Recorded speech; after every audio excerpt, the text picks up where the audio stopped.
Engine system को जो major components हैं वो जो सपोर्ट करते हैं, पहले उसको हम डिस्क्राइब कर रहे हैं और उसकी डेफिनेशन या उसका फंक्शन दोनों सेम है।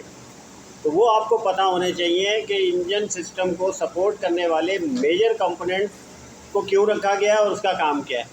ठीक है, सबसे पहले अब डिस्कस करते हैं सिलेंडर ब्लॉक को। सिलेंडर ब्लॉक कहता है द फंक्शन क्या है इसका, act as a main body.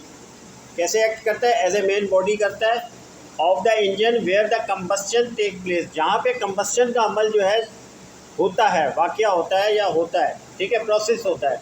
It houses, अब ये अंदर अपने अंदर इसके अंदर क्या क्या चीज़ें होती हैं, हाउस कर रहे हैं। जैसे हम घर में रहते हैं, ठीक है, उनमें 4 अफराद भी रहते हैं, कहीं पे 10 भी रहते हैं, कहीं पे 5 भी रहते हैं, कहीं पे 2 भी रहते हैं। तो हाउस किसको कर रहा है, ये सिलेंडर्स को कर रहा है। सिलेंडर्स जिसके अंदर पिस्टन की मूवमेंट होती है, ठीक है, पिस्टन्स कर रहा है, क्रैंकशाफ्ट कर रहा है, केमशाफ्ट कर रहा है। ये सारी चीज़ें कहाँ पे, सिलेंडर ब्लॉक के अंदर हाउसेज है। ये हम जब प्रैक्टिकल करेंगे तो ये सारी चीज़ें आपको दिखाएंगे। नंबर 2 पे है सिलेंडर हेड। सिलेंडर हेड क्या है, इसका फंक्शन क्या है, sit in the top of the cylinder block.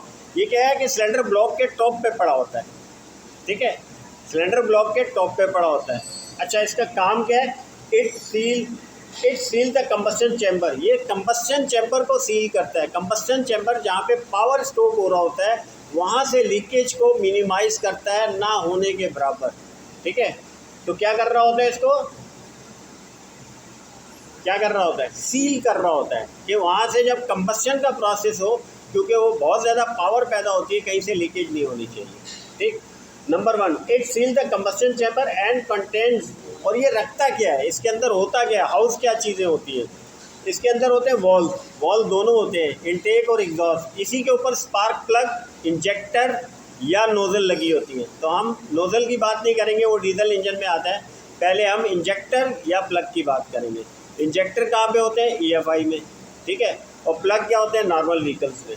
तो ये क्या कर रहा है, कंटेन किस पे होता है, किस पे मुश्तमिल होता है, कंटेन मीन मुश्तमिल होना। वॉल्व्स हैं, स्पार्क प्लग्स हैं एंड इंजेक्टर्स हैं, and ports for the air and exhaust. और एयर और एग्जॉस्ट के लिए, इनटेक और एग्जॉस्ट के लिए पोर्ट्स होती है। आपने देखा है कि जहाँ से धुआं निकल रहा होता है वहाँ पे भी इंजन पे जगह जगह खाने बने होते हैं, और जहाँ से हवा अंदर दाखिल हो रही होती है, एयर का जो एंट्रेंस है वहाँ पे भी अलग-अलग खाने।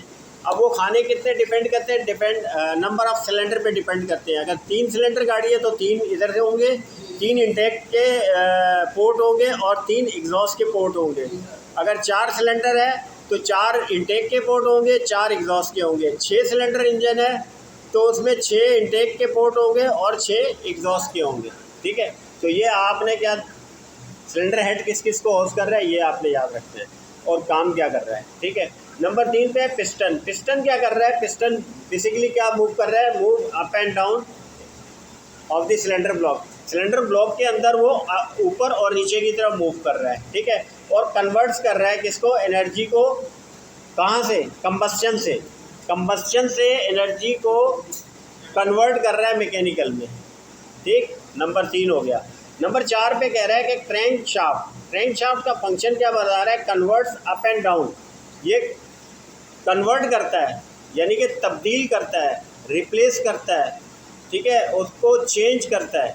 कैसे चेंज करता है, रेसिप्रोकेटिंग मोशन में, क्योंकि देखिए पिस्टन अप एंड डाउन घूम रहा होता है और क्रैंकशाफ्ट घूम रही होती है। तो ये बेसिकली इसका काम क्या है कि converts up and down motion, यानी कि जिसको अप एंड डाउन मोशन को हमेशा कहते हैं रेसिप्रोकेटिंग मोशन, ठीक है।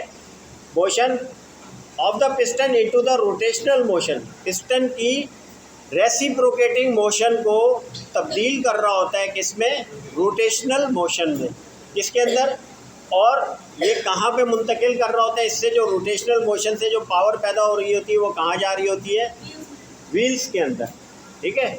तो व्हील्स के अंदर हमें कौन सी पावर मिलती है, व्हील्स के अंदर, मैंने कल भी बताया था, मैकेनिकल तो है डेफिनेटली। देखिए हमारे पास इंजन में 2 पावर पैदा हो रही है, हॉर्स पावर और ब्रेक हॉर्स पावर। जो नेट पावर हमें मिलती है व्हील्स के अंदर वो होती है ब्रेक हॉर्स पावर। जो हमें इंजन ताकत पैदा करके देता है वो है हॉर्स पावर।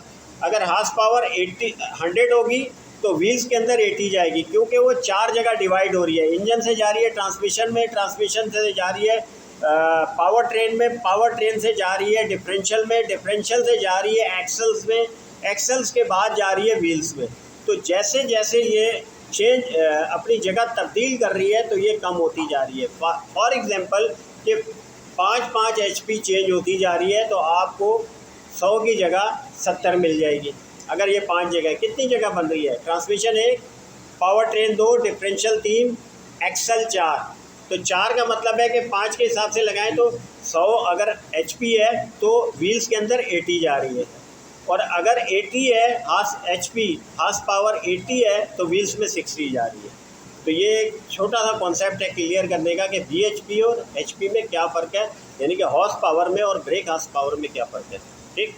अच्छा, नंबर 5 पे आ जाते हैं कनेक्टिंग रॉड्स। कनेक्टिंग रॉड्स क्या है कि connect the piston to the crankshaft. ये एक ज़रिया है जो क्रैंकशाफ्ट और पिस्टन को आपस में मिलाता है।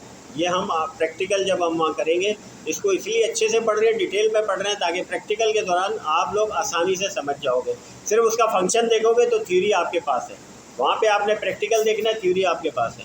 तो ये क्या कर रही है? Convert the piston to the crankshaft and transmit the motion. और क्या कर रही है?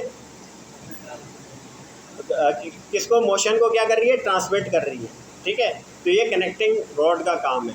सही है। ये आज हमने 5 पढ़े, इंशाल्लाह 5 का जो है ना